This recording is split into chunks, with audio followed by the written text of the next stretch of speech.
కెమెరాలు తీరి మీడియా మేము మీడియాకి ఏముంటుందండి? ఎందుకు అడుగుకుంటారు? నువ్వు ఆగు పాష.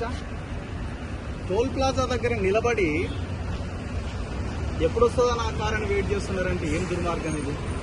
మేము వెళ్తాం సార్, మమ్మల్ని వదిలేయండి. మేము ప్రజల కోసం వెళ్తున్నాం సార్. ఒక్క నిమిషం కాదు, 1900 పేద ప్రజల కోసం వెళ్తున్నాం. కూలీలు ఉన్నారా? కూలీలు, లేబర్ పని చేసుకునే వాళ్ళ భూములు.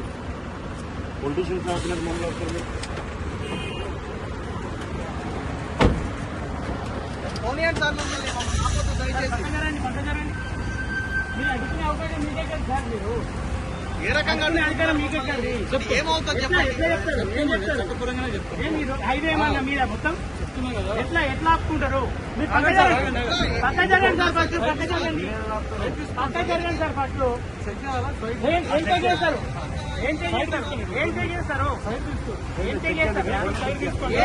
చెప్పండి. ఏం చేస్తారు? ఏం ఇన్ఫర్మేషన్? అవును, విజయవాడ వినండి, ఇది ఒకటే ఓన్లీ ఖమ్మం ఇది. విజయవాడ వెళ్ళదా? ఖమ్మంలో అడుక్కోండి. మీరు ఇక్కడ అడుక్కునేది, మీరు ఇక్కడ ఏంది అడుక్కునేది? మీరు ఇక్కడ అడుక్కునేదండి, మీరు ఇక్కడ అడుక్కునేదండి. దేనికోసం అడుకోలేము? మీరు పక్క జరగండి. చెక్ చేసుకోండి. ఏం చెక్ చేస్తున్నాం? చెక్ చేయాలన్నా సార్, చెక్ చేయండి.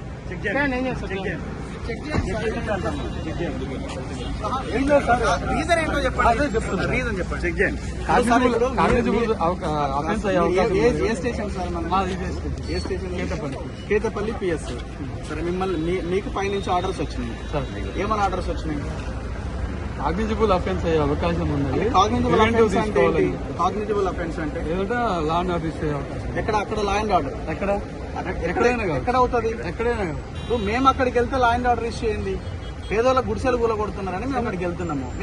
మేము పొలిటీషియన్స్ కాము, మేము ఓన్లీ మీడియా జర్నలిస్ట్ గా అక్కడికి వెళ్తున్నాము.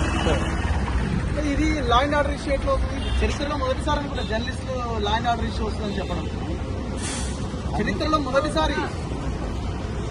వెహికల్ సైడ్ తీసుకోండి. ఎందుకు తీస్తాను సార్? మీరు రీజన్ చెప్పండి. రోడ్డు మీద అబ్స్ట్రక్షన్ అయిపోయింది. మీరు ఆపిందే రోడ్డు మీద కదా సార్? రోడ్డు మీద ఆపింది మేము వెళ్ళలే కదా. ఓకే సార్, మీరు వెళ్ళలేదు, కరెక్ట్. దేనికి ఆపినారని తర్వాత ఆపినా సార్, సైడ్ తీసుకోండి. ఇంత అన్యాయమా? ఎట్లా తెలుసు మీరు అడిగిపోతున్నామని? చెప్తా సార్. విజయవాడ పోతున్నా సార్, కనకదుర్గ మాత్రం దర్శించుకోవడానికి పోతున్నా. అదే సార్, వెరిఫై చేస్తాం. ఎట్లా మీరే వెరిఫై చేస్తారు?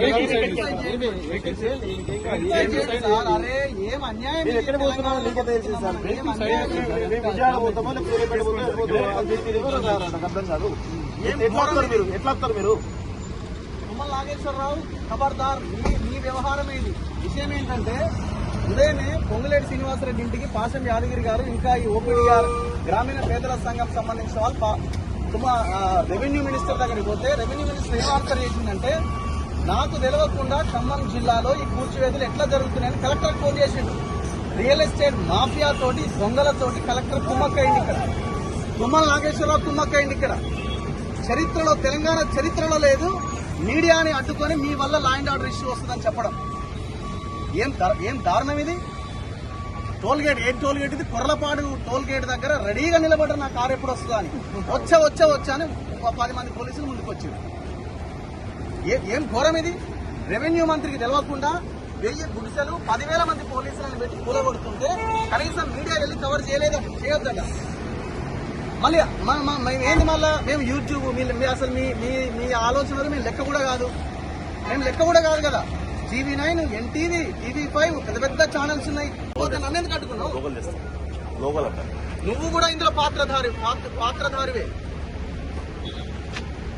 ఇప్పుడు మళ్ళీ పోలీసులు ఏం చేయాలా అంటే? ఇది స్టార్ట్ అయిందన్నమాట. మేము ఎక్కడికి వెళ్ళాలన్నా, మేము ఎవరి గురించి మాట్లాడాలన్నా లా అండ్ ఆర్డర్ ఇష్యూ వస్తే మీరు వెళ్ళొద్దు. రేపటి నుంచి నాకు తెలిసి ఆఫీస్ దగ్గరికే వస్తారనుకుంటా. నాకు తెలిసి నేను అనుకోవడం ఆఫీస్ రేపు ఉదయం మార్నింగ్ న్యూస్ లో మాట్లాడగానే ఆఫీస్ దగ్గరికే వస్తారు కావచ్చేమో. ఎక్కడ పోవాలండి జనాలు? ఇంత అన్యాయం ఉంటుందా? మాట్లాడుతున్న మేమే మా ఛానల్లో వస్తుంది. వేరే ఏ ఛానల్లో రావట్లేదు ఈ వార్త.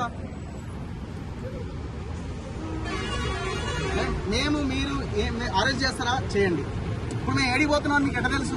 నేను విజయవాడకు పోతున్నా. నువ్వు ఎట్లా డిసైడ్ చేసినావు? ఈ టోల్ ప్లాజా దగ్గరికి వచ్చి నకరేకలు దాటంగానే ఆపేసినావు. ఎమ్మెల్యే ఫోన్ చేయండి. వేముల వీరేశం గారికి ఒకసారి ఫోన్ చేయండి. అదే టోల్ గేట్ పైన కూడా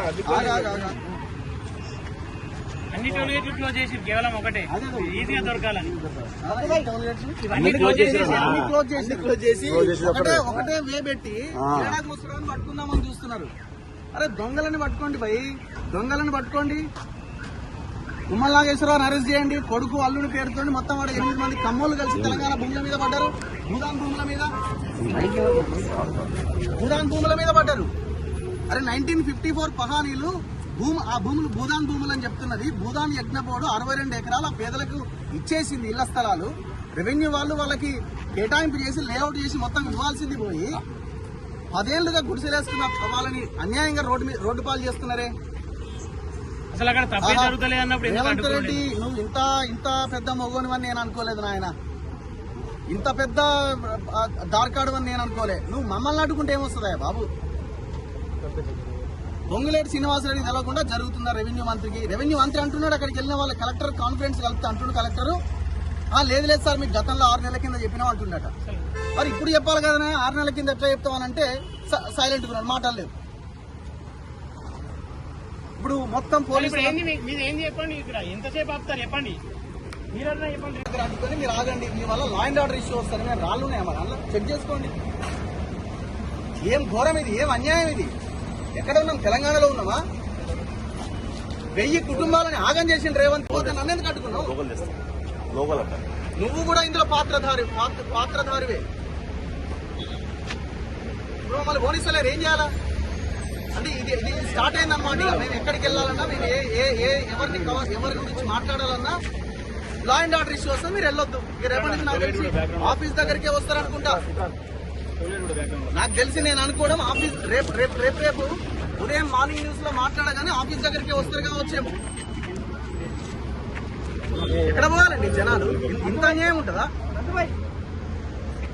మాట్లాడుతున్న మేమే మా ఛానల్లో వస్తుంది. వేరే ఏ ఛానల్లో రావట్లేదు ఈ వార్త. మేము మీరు అరెస్ట్ చేస్తారా చేయండి. ఇప్పుడు మేము ఏడిపోతున్నాను మీకు ఎట్లా తెలుసు? నేను విజయవాడకు పోతున్నా.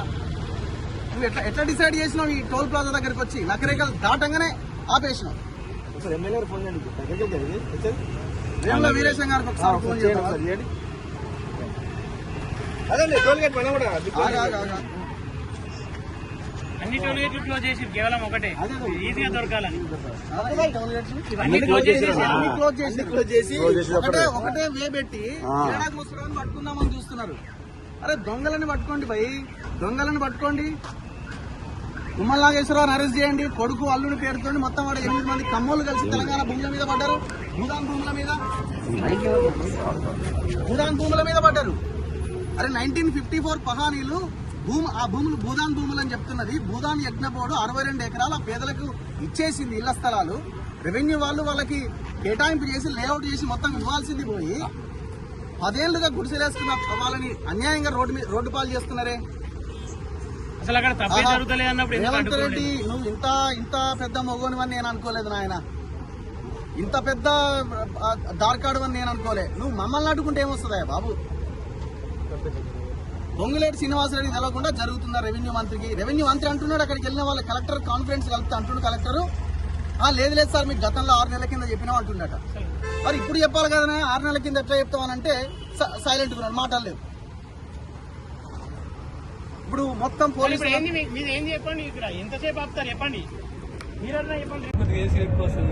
జై తెలంగాణ మిత్రులారా, ఈరోజు ఉదయం ఖమ్మంలో జరిగినటువంటి దాదాపు వేలాది మంది ప్రజల గుడిసెలను కూల్చినటువంటి నేపథ్యంలో మేము ఈరోజు కాలోజీ టీవీ కానీ, మనతోలు వెలుగు కానీ, దాదాపు ప్లస్ టీవీ తెలంగాణ కానీ, ఈఎన్టీ6 టీవీ కానీ ఇలా చాలా మంది ఛానల్స్ అందరం కలిసి అక్కడ పేదోళ్ళ ఇబ్బందులను కవర్ చేయడానికి వెళ్తుంటే మరి రేవంత్ రెడ్డి ఆదేశాల మేరకు తెలియదు కానీ మొత్తానికైతే తుమ్మల నాగేశ్వరరావు ఆదేశాల మేరకు పొంగులేటి ఆదేశాల మేరకు తెలియదు కానీ మొత్తానికైతే అక్కడికి వెళ్లకుండా నకిరేకల్ టోల్ గేట్ దగ్గర మమ్మల్ని అక్రమంగా అరెస్ట్ చేసి ఎలాంటి కనీసం ప్రివెంటివ్ అరెస్ట్ అని చెప్తూ దానికి రీజన్స్ చెప్పకుండా ఈరోజు మమ్మల్ని ఎక్కడికి తీసుకెళ్తున్నారో తెలియని పరిస్థితి అయితే కనబడతా ఉంది. పోలీస్ డిపార్ట్మెంట్ మొత్తం కూడా ఈరోజు మమ్మల్ని అడ్డుకొని ఎక్కడికి తీసుకెళ్తున్నారో తెలియట్లేదు. సో దయచేసి తెలంగాణ సమాజం దీనందరికీ కూడా గ్రహించాలని చెప్పేసి కోరుతా ఉన్నాం. ఎందుకు మేము పోతున్నాం అనేది ఒకసారి మీకు చెప్తాం మిత్రులారా. 2014 జనవరిలో భూదాన్ బోర్డుకి సంబంధించి కొంతమంది పేదలు అప్లికేషన్ పెట్టుకుంటే దాదాపు 1800 మందికి 2014 ఏప్రిల్లో 100 గజాల చొప్పున భూదాన్ బోర్డు భూమి కేటాయించడం జరిగింది. దాని తర్వాత ఆ లేఅవుట్ కూడా ఇవ్వడం జరిగింది. దాని తర్వాత దాని పక్కనే కలెక్టర్ ఆఫీస్ రావడంతో భూముల రెక్కలు పెరగడంతో అక్కడ కొంతమంది తుమ్మల నాగేశ్వర సంబంధించిన వాళ్ళు, గతంలో పువ్వారాజే సంబంధించిన వాళ్ళు, ఇప్పుడు తుమ్మల నాగేశ్వరరావు గ్రూప్ లో ఉన్నారు. వీళ్ళందరూ కలిసి అక్కడ చుట్టుపక్కల మొత్తం కూడా కబ్జాలు చేసి పెద్ద ఎత్తున ఆ భూములను లాక్కోవడానికి ప్రయత్నాలు జరుగుతుంటే గతంలో చాలా సార్లు కూడా వేలాది మంది పోలీసులు, కొంతమంది దుండగులు వెళ్లి కూడా అక్కడ అక్రమంగా వెళ్లి అడ్డుకుంటూ ఉంటే అక్కడ ప్రజలు గుప్పలు పట్టుకొని తిరగబడడం జరిగింది. ఈ రోజు గత వారం క్రితం మేము అక్కడికి వెళ్లి స్టోరీ చేయడం జరిగింది. ఆ స్టోరీ చేసిన 1 వీక్ తర్వాత ఈ రోజు ఉదయాన్నే 10,000 మంది నుంచి 15,000 మంది సిఆర్పిఎఫ్ పోలీస్ బలగాలు ఏవైతున్నాయో రెవెన్యూ డిపార్ట్మెంట్, ఇరిగేషన్ డిపార్ట్మెంట్, అన్ని డిపార్ట్మెంట్లు కలిసి ఉదయాన్నే 6 గంటలకు వెళ్లి జేసీబీలతోటి వేలాది మంది పేద బతుకులు కట్టుకున్నటువంటి చిన్న చిన్న గుడిసెలు కూల్చివేసి వాళ్ళ జీవితాలన్నింటినీ కూడా రోడ్డు పాలు చేసినటువంటి విషయం చూస్తా ఉన్నాం. సో దయచేసి తెలంగాణ సమాజం గ్రహించాలి, రేవంత్ రెడ్డి పాలన ఏ విధంగా ఉంది, రేవంత్ రెడ్డి ఎంత దుర్మార్గంగా వేరుస్తుందో అర్థం చేసుకోవాలి. ఎవరి అడుగులకు మడుగులొత్తుతూ ఈరోజు అక్కడ పేదల భూముల పైన కబ్జాదారుల ఈరోజు ఎంత దారుణంగా వేరుస్తున్నారో ఒక్కసారి అర్థం చేసుకోవాలి. దీనికి ప్రధాన కారణం తుమ్మల నాగేశ్వరరావు, అదేవిధంగా పొంగులేటి శ్రీనివాసరెడ్డి, అక్కడటువంటి మంత్రి డిప్యూటీ సీఎం అయినటువంటి బట్టి విక్రమార్కే ఆ పేదల భూముల పైన పడి ఈరోజు అరాచకం చేస్తా ఉన్నారు. దయచేసి తెలంగాణ సమాజం అంతా కూడా గ్రహించాలి. దీనిపైన అందరూ కూడా నోరు విప్పాలని చెప్పేసి కూడా ఈరోజు ప్రజల పక్షాన మేము కోరుతా ఉన్నాం. Thank you very much. జై తెలంగాణ.